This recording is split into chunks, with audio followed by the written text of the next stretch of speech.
Part 2. How to replace iKey batteries. So you've had your car a little while, and the battery life in your key is fading.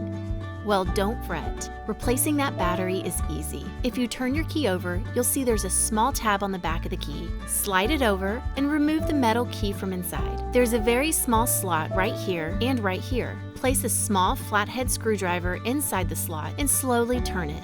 Then you work your way around the key with the screwdriver until the cover pops off. And there's the battery.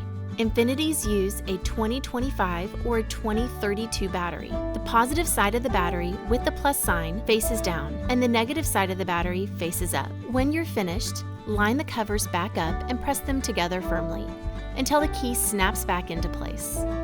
If you have any questions or needs, stop by the Austin INFINITI Service Department and we'll gladly help you out.